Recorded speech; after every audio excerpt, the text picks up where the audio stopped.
ఇది చూసారా మా మేనగోడలు, మా మర్దలు, వీళ్ళు చెప్పకుండా వచ్చారండి. మేము చెప్పి వెళ్తున్నాం, దేవుని చెప్పి వచ్చారు. పర్లేదు, ఇప్పుడు దేవుని దగ్గరికి ఎవరు చెప్పి రావాలని లేదు. కొండకైతే వెళ్తున్నాం, పదండి వెళ్దాం. లక్ష్మీ నరసింహస్వామి టెంపుల్ ఇలా ఉంటదండి. ఇలా పైకి ఎక్కాలి, చాలా చాలా అద్భుతంగా ఉంటది. నేను వీలైనంత వాటికి ఈరోజు సరికలకెళ్ళి ఈరోజు నేను పాలకుచోన కొండ ఎక్కుతున్నాయి వాటికి ఆయాసం వస్తుంది. నేను మీకు చూపిస్తాను.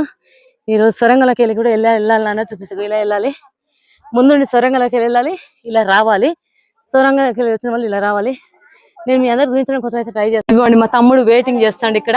మా తమ్ముడు మా కోసం వెయిటింగ్ చేస్తాడు, పూజలు చెప్పడం కోసం. వెళ్తున్నాం లోపలికి, పదండి. లక్ష్మీ నరసింహస్వామి టెంపుల్. తండ్రి శివయ్య.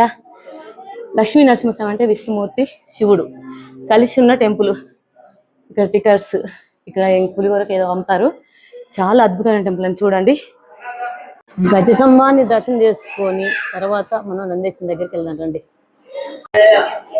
ఇది మనం లోపలికి వెళ్ళే దారి అండి. హరిహరులను దర్శనం చేసుకోవాలంటే శివయ్యని దర్శనం చేసుకొని కాస్త ముందుకు వెళ్తే మనం సొరంగం ఉంటుంది, సొరంగంకి వెళ్ళి ముందుకు వెళ్తే లక్ష్మీ నరసింహస్వామిని దర్శనం చేసుకోవచ్చు అండి. అద్భుతం ఇక్కడ. ఎందుకంటే ఇదిగోండి, ఇక్కడ నందేశ్వరుడు శివయ్యకి ఎదురుగా. ఇదిగోండి, శివయ్య లోపల ఉంటాడు కొండ మధ్యలో. ఆ నుండి శివయ్యని దర్శనం చేసుకొని కొంచెం ముందుకు వెళ్తే లక్ష్మీ నరసింహస్వామిని దర్శనం చేసుకోవచ్చండి. సరే వెళ్దాం పదండి లోపలికైతే. నిలబడి చూస్తే లోపల తండ్రి పూజ జరిగేది కనపడుతుంది. రండి, ఇది ఒక అద్భుతమే. ఇక్కడ ఉంటది. మేము చిన్నప్పుడు ఇట్లా పడుకొని వెళ్ళే వాళ్ళము, ఇప్పుడు మాత్రం నిలబడి వెళ్ళేటట్టు కొండ అయితే తొలిసారు. సరే వెళ్దాం పదండి లోపలికైతే. పుట్టి పెరిగింది ఇక్కడే, కానీ మేము కూడా భక్తులమే కదా, భక్తుల దారిని వచ్చాం, భక్తుల దారి వెళ్దాం. అందరిలాగా లైన్లు వెళ్దాం, దర్శనం చేసుకుందాం. వీలైతే వీడియో తీస్తా, లేదంటే ఇక్కడి వరకు స్టాప్ చేస్తా వాళ్ళు వద్దంటే. కానీ ఇక్కడ దర్శనం చేసుకున్నా మీ జీవితంలో అన్ని విధాలు మంచి జరుగుతుంది. ఎక్కడున్నా జనగాం జిల్లా పాలకుట్టండి లక్ష్మీ నరసింహస్వామి టెంపుల్, హరిహరులు కలిసిన టెంపుల్ అన్నట్టు అద్భుతాలు జరుగుతాయి. వచ్చి ఇక్కడ దర్శనం చేసుకోండి. మీకు ఏదైనా కోరికలు నెరవేరుతాయి. ఏదైనా శుభ్రత లేకుండా వస్తే మాత్రం కందిరీగలు మాత్రం కింది వరకు జరుగుతాయి. చాలా అద్భుతాలు జరుగుతాయి. ఒక్కసారి భక్తుల గంట కొడుతున్నాడు, గీతల కసరం దూరం అవుతాయి.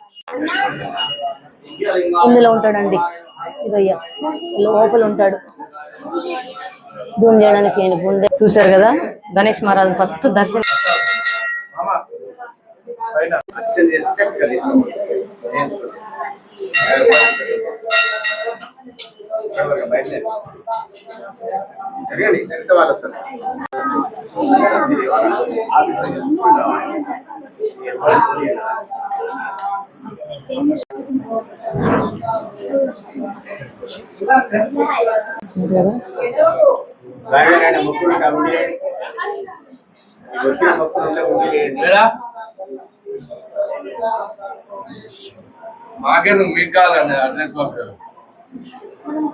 హరిహర టెంపుల్లో లోపలికి వెళ్ళేటప్పుడు గణేష్ మహారాజ్ దర్శనం అయింది కదా. ఇప్పుడు వచ్చేటప్పుడు అమ్మవారి దర్శనం, లక్ష్మీ నరసింహస్వామి దర్శనం చేసుకున్నారండి భక్తులారా. లోపలికి ఈ చిన్న గృహలోనే లక్ష్మీ నరసింహస్వామి కొలువు ఉంటాడు భక్తులారా.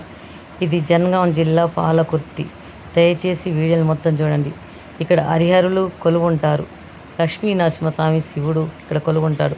ఇది ఒక అద్భుతమైన టెంపుల్. చూసిన వారికి అయితే అన్ని మంచిగా జరుగుతుంది. మన దర్శనం అయిపోయింది, వెళ్తున్నాము.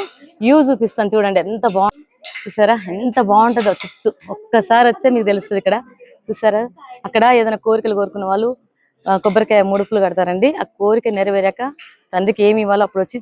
అరుణాచలంలో ఎలా పూజలు జరుగుతాయి ఇక్కడ కూడా అలాగే జరుగుతాయి. పౌర్ణమి రోజు ఇక్కడ కూడా అఖండ జ్యోతి వెలిగిస్తారండి. అరుణాచలంలో కొండ చుట్టూ ఎలా తిరుగుతారో ఒకప్పుడు ఇక్కడ కూడా తిరిగేది, దాని స్టోరీ కూడా పెడతాను చూడండి. చూసారు కదా, భక్తులంతా వస్తున్నారు.